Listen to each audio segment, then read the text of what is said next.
Okay, welcome. Welcome, welcome. Hope you're all well. As we are navigating this world together. Yeah, one of the things that's interesting when you do this practice, you're not really sure where it's going to go or what's going to give you, or you just sort of maybe find it from somebody else, or somebody tells you, or you see a book or something. Maybe I try it for yourself. Maybe it doesn't work for the first few times, or you start noticing the nature of your mind. And then you go, my goodness, I don't want to see the nature of my mind.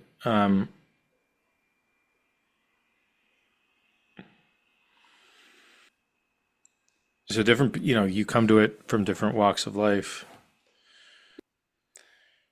So when you do the practice, right, and you might come to it for one reason. Maybe you come to it because you have chronic pain. Maybe you come to it because there's an understanding, or there's a desire to kind of understand who you are, or kind of learn how to train your mind, or for whatever reason, right? You get a fever or something happens, um, and then you get the flu, right? And or something else happens, right? And that's actually those are times when the practice can be elevated, and you bring it in and you ask yourself, what am I noticing in this moment? Right? What am I noticing in this moment? What are my thoughts? What are my emotions? What are the felt senses? And you imagine the flu, right? The aches and pains in the body, maybe the coughing. And it's you make it into a practice. And I know this sort of sounds silly, but you actually make it into a practice. You make that sensation, for instance, and I tell this to my kids, it doesn't always work. But you know how we practice like the breath, right? And we've done many exercises around the breath, and we practice the breath of noticing the sensation in your body of when you notice that you are inhaling, right? What is the first sensation that you notice that an inhale is coming? And then what is the first sensation that you notice that you're done with the inhale? And then what is the sensation that you noticed in the body? Not a thought, but a sensation. What is the sensation that you notice that you're ready for the exhale? And what is the sensation that you notice as vividly as possible that you've completed the exhale, right? And that's just one breath cycle. Right? You get so interested in all the things, the chest expanding, the movement of the air through your nostrils. It'd be quite beautiful, right? And we've done many of these exercises. And then you can, right? And then let's say you have a cough or a sneeze or the aches, right? And are they stagnant? No, like the aches from a flu are like these morphine kind of like, it's like, oh, all of a sudden there's like, there's like a sharp pain in your shoulder. You're like, is the flu in the shoulder? What the heck is my shoulder? Right? And yet if you notice it as a sensation, you're in this zone. And sometimes the fever can actually help a little bit, right? Because similar to pain, or things that we try to get rid of. What's our first, we have a fever, we take all this medication to decrease the fever, right? Many people say, leave it, let it. If you're okay with it, let it. Right? Let it be. Why? Because it's the body's way of fighting the infection. It's the body's way of actually trying to heal itself. Right? But we try to get rid of it. Just like when we notice pain, we try to get rid of it instantaneously. And so you notice the aches and pains, and they're morphing. And when you pay attention to them, especially in a flu, right, it can be almost suddenly it comes up in a body part, and you're like, oh, wow, that's really intense. And you go with it. Right? You actually pay attention to it. Let me notice how it's moving. If I was to be able to draw it, and you kind of go through, if you kind of remember of everything we've done in this class, right, can you draw a border around the ache? Is it morphing? How is it changing? Right? Is it pulsating? Is it stagnant? If you were to give it a color, what color would it have, et cetera, et cetera? And then you notice that it's actually a very dynamic process. Wow. Right, it moves, and you go with it. And even a cough, for instance, not that I like coughing, but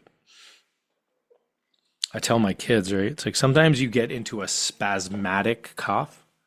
It's like you notice something and then your bronchioles almost go into a spasm, like it's irritated. Yes, it's irritated. Got that. But then there's like a mechanism that turns on that it's almost like we don't have control over. And and you're like, okay, now, right? Have you ever used cough as an anchor when you do have a cough, right? And you notice the sensation as the cough is coming. You notice the body, the like excitement in the body that is arising as the cough, as the desire to cough comes on. It's actually something that you can monitor. You can pay attention to. And you can see, I've done it many times. I've done it many times myself. I know we've talked about scratching the itch with your mind, for instance. Right? You notice the itch comes and we quickly go and scratch it. Well, don't scratch it. Right? Let it be. Can you notice the sensation arise and your desire to want to itch this thing? I really want to itch this, right? And how quickly we are to sort of go to that area and itch it. Well, same thing with a cough. Notice the sensation. Oh wow, I'm really noticing. It's almost like there's like a rising of a sensation in your chest of like that cough. Well, notice that. If you pay attention to it now, right? If you pay attention to it, what happens? Right? Do you ever see those memes? It's like a man has a cold, and it's like he's got all these things. It's the most it's the most sort of not to stereotype, but it's true. It's true. And mindfulness can get us out of these. It's like these habits. When you have the flu, oh my God, this is the worst thing well, is it? Or are we making it the worst thing? Is our story, is how we have habituated ourselves around the flu in the past and our prior experiences of flu created the next experience of flu, and this is the worst thing that happens to us. And so that's the story, right? So when we're programmed in that story, well, guess what's going to happen next time? Well, that story is going to retell itself. Right? It's almost like there's a bit of I was talking about people with pain when they start doing healing therapies and stuff, and their pain decreases. They start to go towards the pain. They start to look for the pain, right? Which sounds absolutely crazy, but it's true. So why would you look for your pain? Well, that's what we do because it's almost like we're addicted to those neurotransmitters that arise when we're in pain. And oftentimes we're addicted to our stories because we've lived them and we know them so well. And it's probably like saying, I am sick, right? Yes, there's a bug in me. Okay, what is the body doing in this moment? What am I noticing that the body is doing? Am I resisting it or am I going with it? Oh, I'm noticing there's a very strong sensation that is arising in my chest. This seems like a cough. How do we know that a cough is coming besides just coughing? Have you ever paid attention to the sensation of the cough prior to the cough? Have you ever been able to stop a cough? by noticing the sensation arising and paying attention to it. And as soon as you pay attention to it, the intensity of the desire to cough lessens. It's like, here I am, I'm about to cough. Oh, pay attention to it. Oh, wow. Feel the desire of this constricting bronchiole in the airways. Pay attention to that and notice the decrease of that constricting bronchiole. Here's a very interesting study about this, because many of you are probably thinking to yourself, that's impossible. That's impossible. There's no way that the mind could do that. There's no way.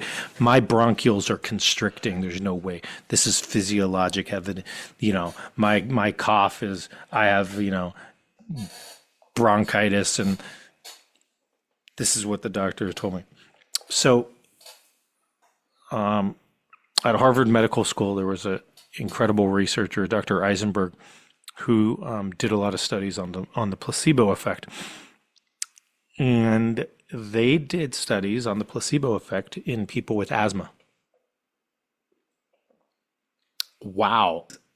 Asthma is like, that is a real thing. Your airways are constricting.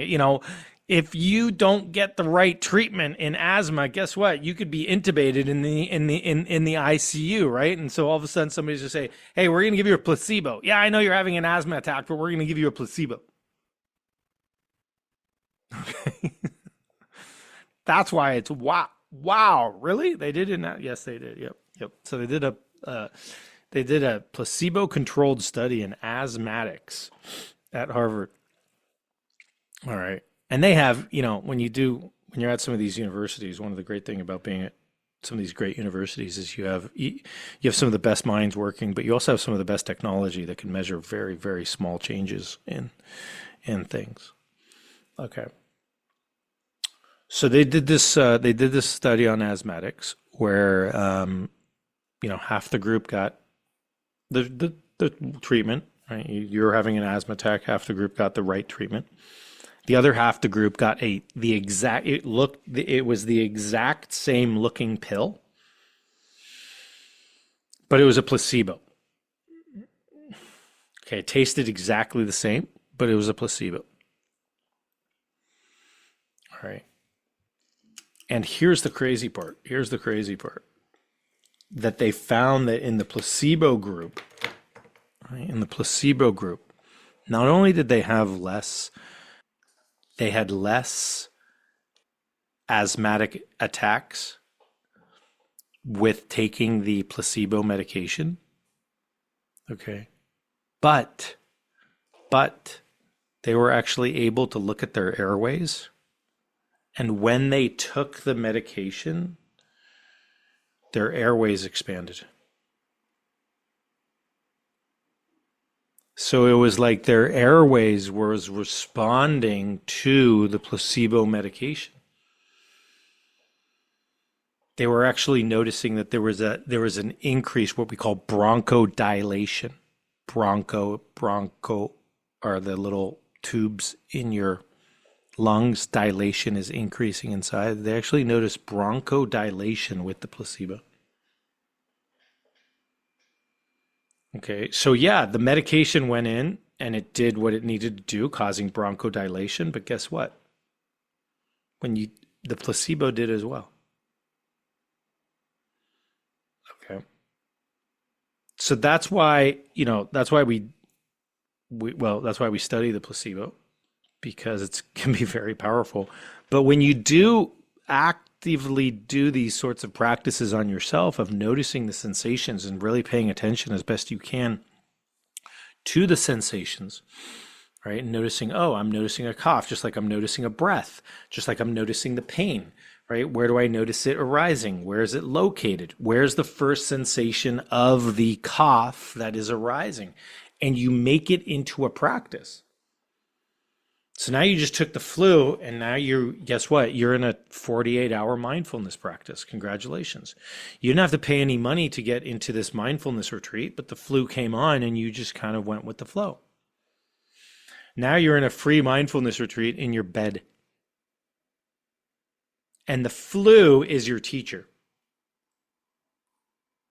Oh, wow. That's kind of cool. Hmm. Let me notice that. Let me pay attention to that. Everything, right? And that's why we do the practice as we do, right? We don't only pay attention to your thoughts, your emotions, your sensation, everything, right? What am I noticing? Where's the tightness? Where's the sharp stabbing pain, right? Why is it that my left index finger is so painful right now? I have the flu. But it's like the weirdest joint in the world all of a sudden starts hurting.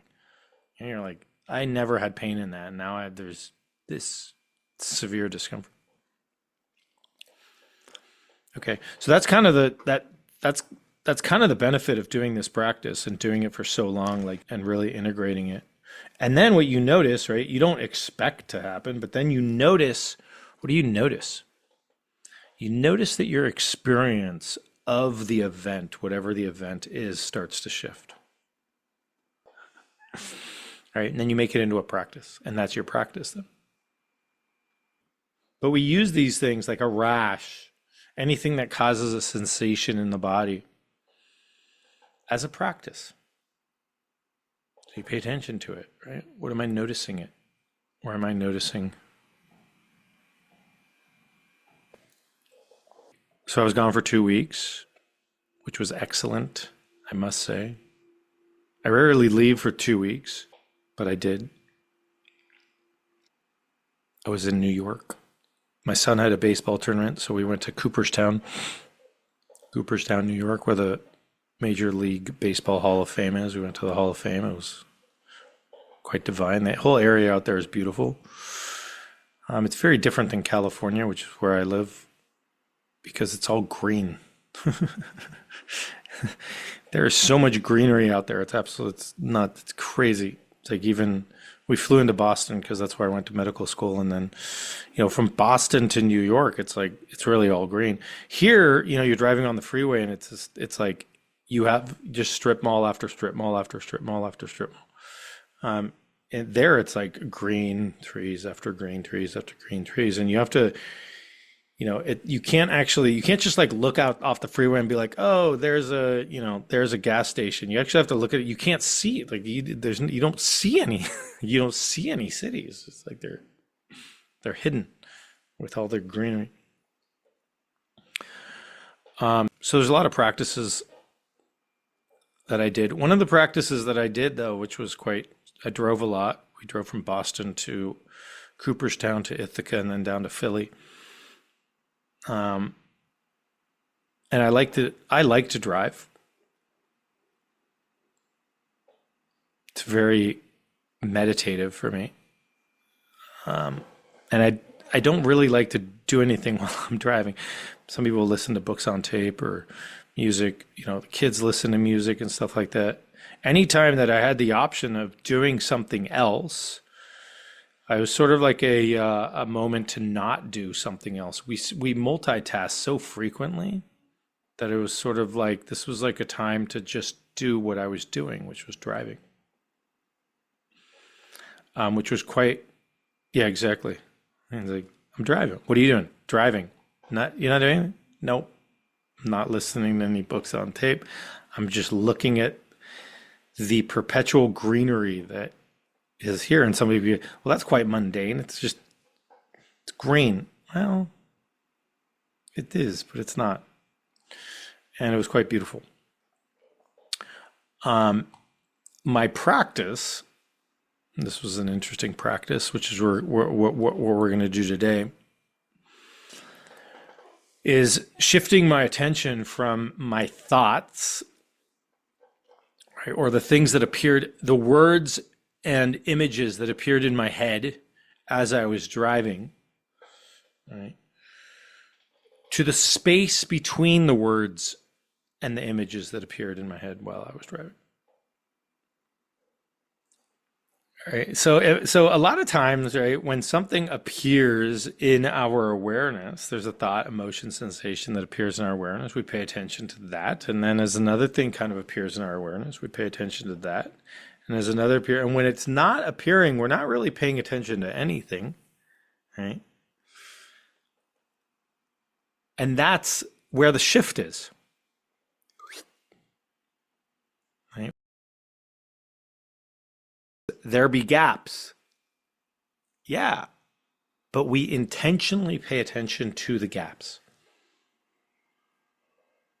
It's not that we're resting in awareness and just allowing the objects to appear. That's one practice. But then there's actually the noticing the gap, right?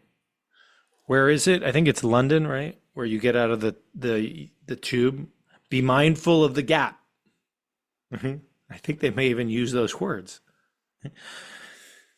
Be mindful of the gap. Why? Well, I don't want to get my foot stuck in the gap, or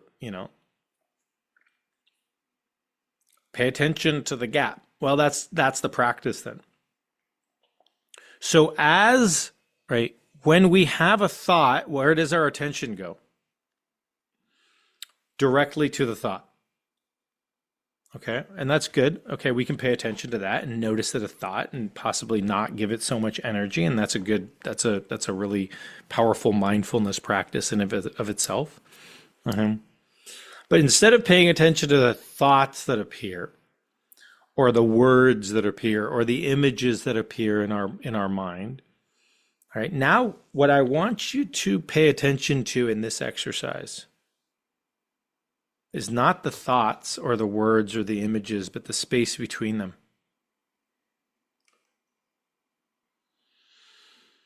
Okay.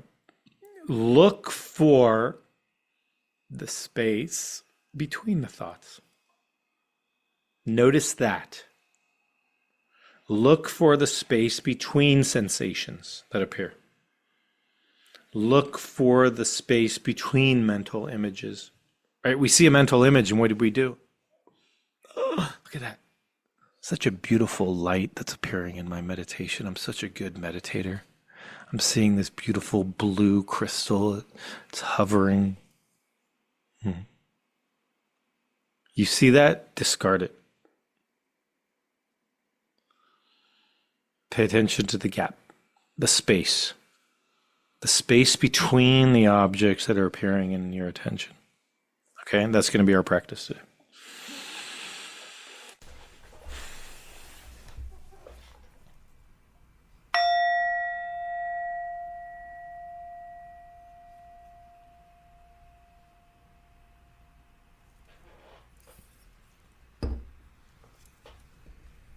Okay, so let's find a comfortable posture.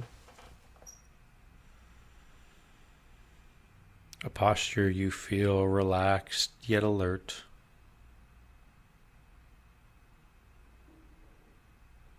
Closing your eyes if you feel comfortable closing your eyes, if not, having a soft downward gaze as you're gazing off on the horizon.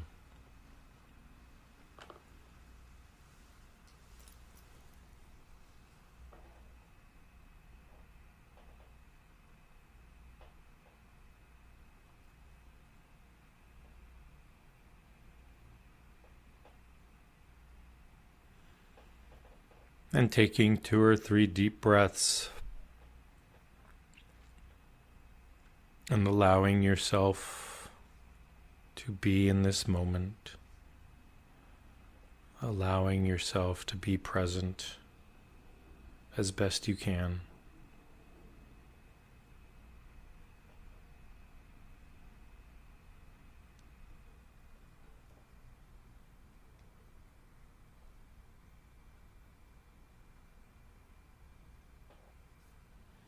And then breathing regularly at whatever pace works best for you.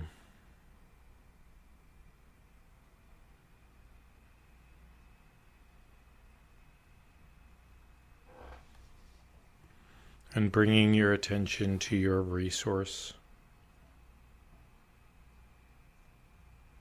a place that you can bring your attention to, that you feel safer.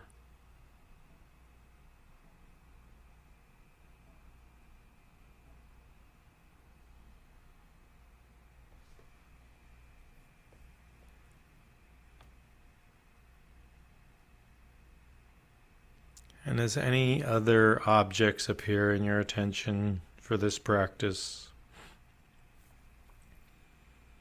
simply coming back to your resource, coming back to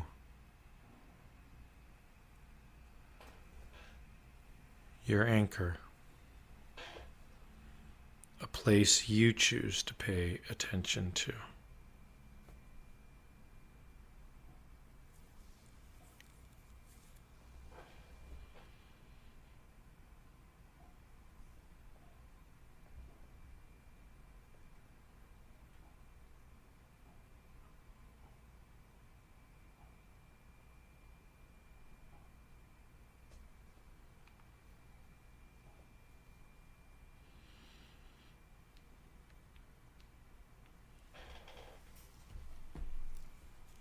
And for this practice, as we shift from our resource or anchor,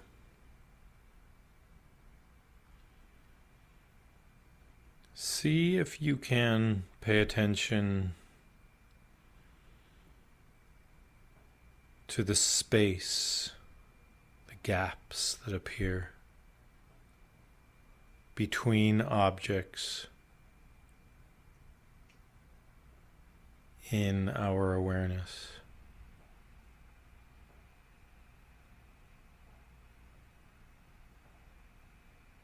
That you might have thoughts or words or images or emotions or sensations appear.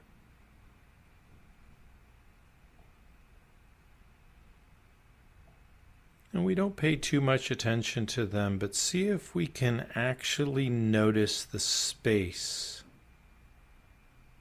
between these appearances. The space between thoughts.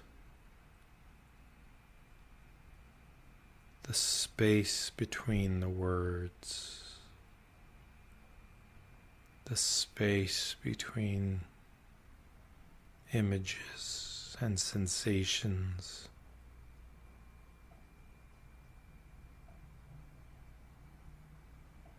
Can we be mindful of the gap? Consciously.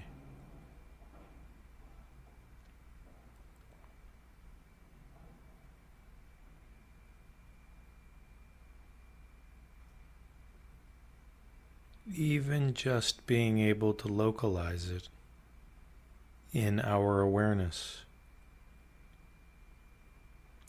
saying to ourselves,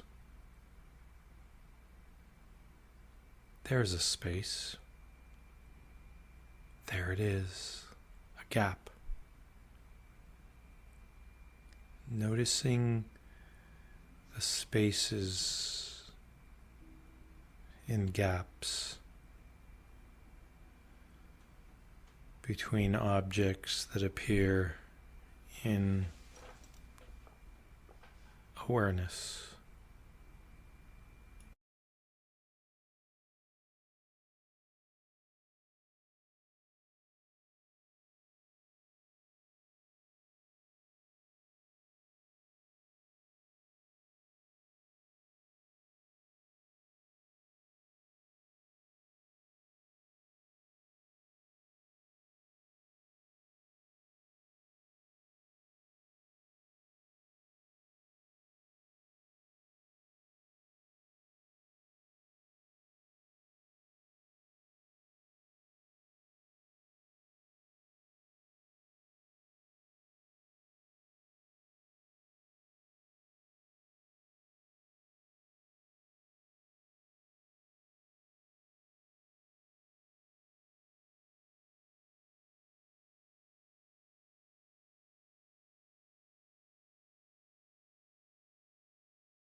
Seeing if we can pay attention to the space between thoughts, the space between images, the space between sensations and emotions.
Just noticing where your attention is now.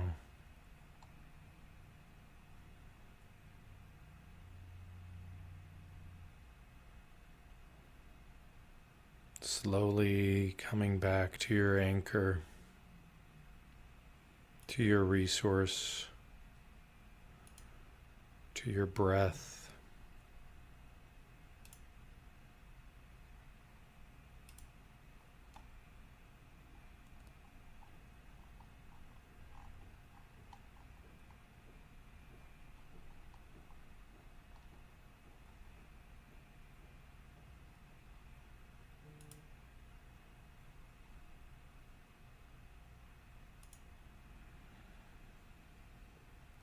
And as you bring this meditation to a close today,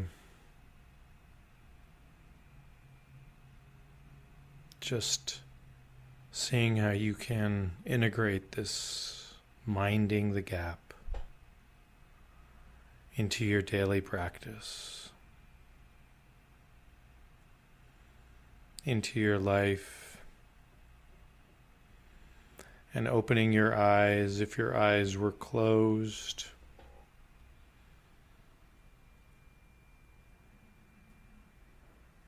Taking 2 or 3 deep breaths, reorienting yourself to your room and surroundings, and just taking a moment to reflect on your practice today.